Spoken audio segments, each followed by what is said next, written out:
안녕하세요. 임대박사 투데이입니다. 오늘은 지식산업센터 위기. 지금 지식산업센터를 매도해도 될까요? 라는 주제로 한번 방송을 시작해 보겠습니다. 지식산업센터 보유하고 계신 임대인분들 요새 고민 많으시죠?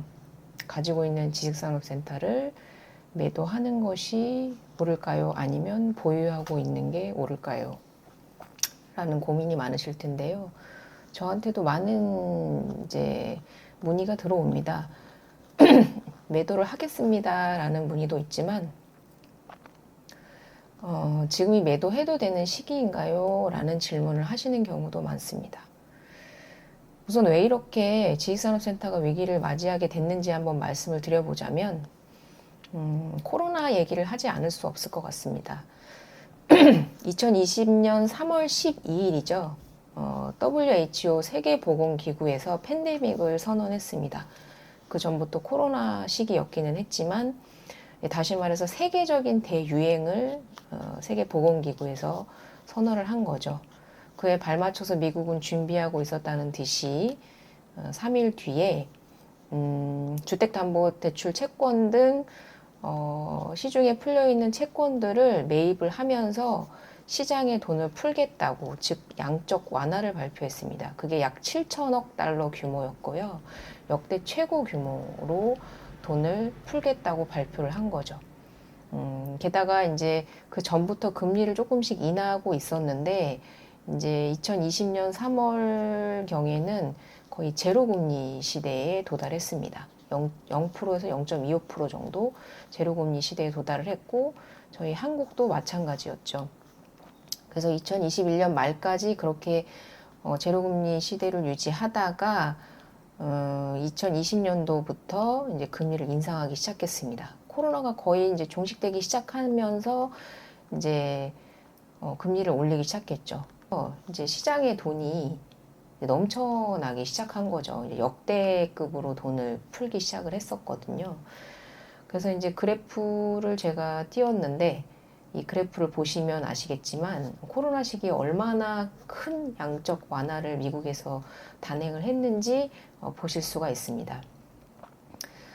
시장은 돈이 많아지면 그 희소성이 당연히 떨어지겠죠. 모든 재화가 그렇습니다. 네. 이제 돈의 가치가 떨어진다는 건 자산이 가치가 상승한다라는 의미거든요. 당연히 상승을 하겠죠. 그래서 코로나 시기에는 오르지 않은 게 없었습니다. 주식도 올랐고요. 코인도 올랐고요. 부동산도 올랐고, 내가 투자를 잘해서가 아니라 그 당시에는 그냥 투자만 하면 뭐든 대박이 나는 시기였습니다. 네. 그래서 그 당시에는 아파트를 매수하라고 이제 계속 오를 거다, 이런 얘기들이 많았고, 그런 아파트를 매수하지 않으신 분들이 상대적으로 자괴감을 느끼시거나, 아니면 반대로 사지 않은 사람들은 바보다, 이런 얘기가 나올 정도로 아파트 가격이 폭발적으로 상승을 했습니다.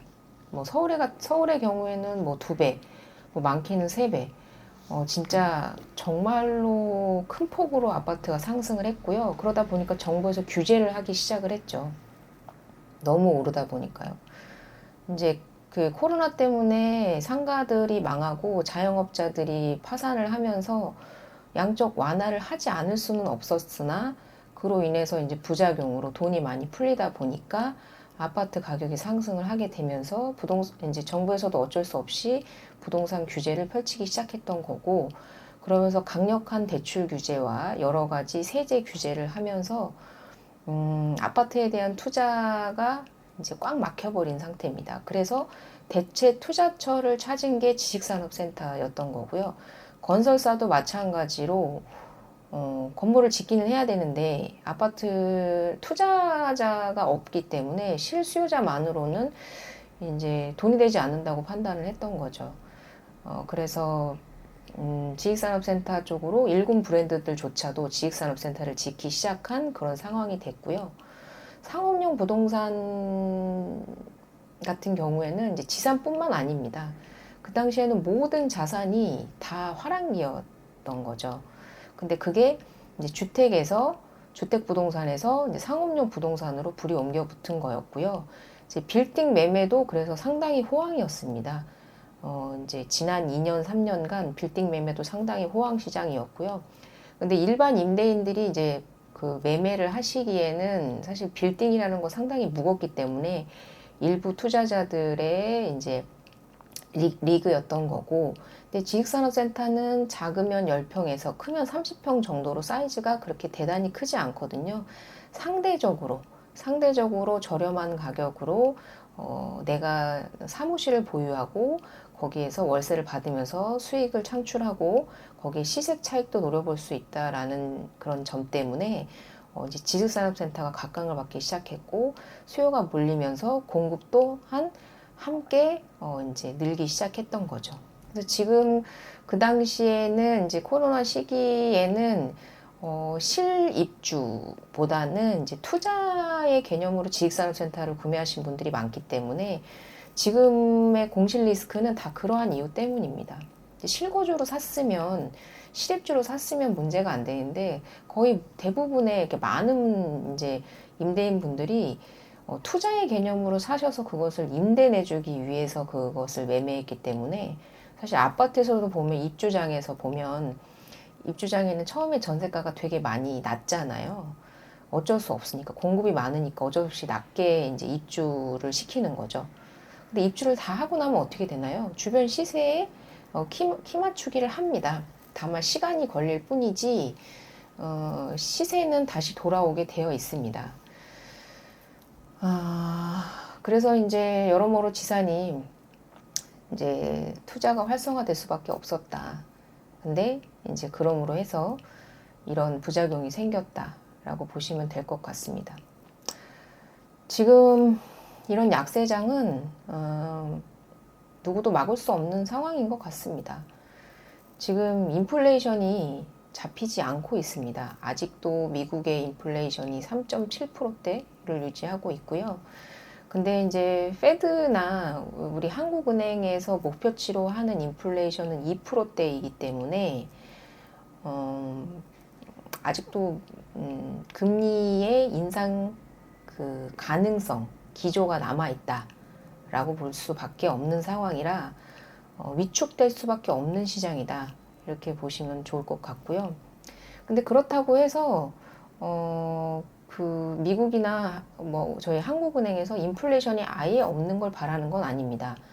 왜냐면 그 제가 이상적인 인플레이션, 그러니까 물가 상승률을 2%라고 말씀을 드렸던 이유는 이제 매년 이 물가 상승이 없다면 사실 그건 경기 침체를 의미하는 거거든요. 그래서 정부에서 말로 안 할 뿐이지 매년 2%의 물가는 상승하기를 기대하고 있습니다. 정부에서도. 곧 그 말은 자산은 가지고 있으면 계속 상승한다라는 의미거든요. 생각해 보시면요. 예전에 10년 전에 지산을 구매하신 분들은 1,000만 원대에서 구매하셨던 걸 지금은 비싸게는 3,000만 원대에서 구매를 하십니다. 근데 이제 내년, 내후년, 그 후년에 가면 3,000만 원대조차도 구매를 하실 수 없는 시기가 오실 거예요. 지금은 비싸고 힘들지만 이제 5년 뒤, 10년 뒤에는 그 가격으로는 절대 살 수 없는 금액의 시기가 올 거라는 거죠.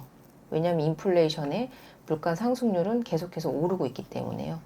자산은 우상향하게 되어 있습니다. 그래서 지금은 어렵지만 자산 가치는 계속해서 상승할 수밖에 없다. 이렇게 말씀을 드리겠고요. 그러한 점에서 봤을 때 지금 지식산업센터를 매도하는 것이 맞을까요? 라고 질문을 하신다면 지극히 제 개인적인 생각입니다만 버티실 수 있으면 버티셔라. 이렇게 말씀을 드리고 싶습니다. 바닥이 있다면 전 지금이 바닥이라고 생각을 합니다.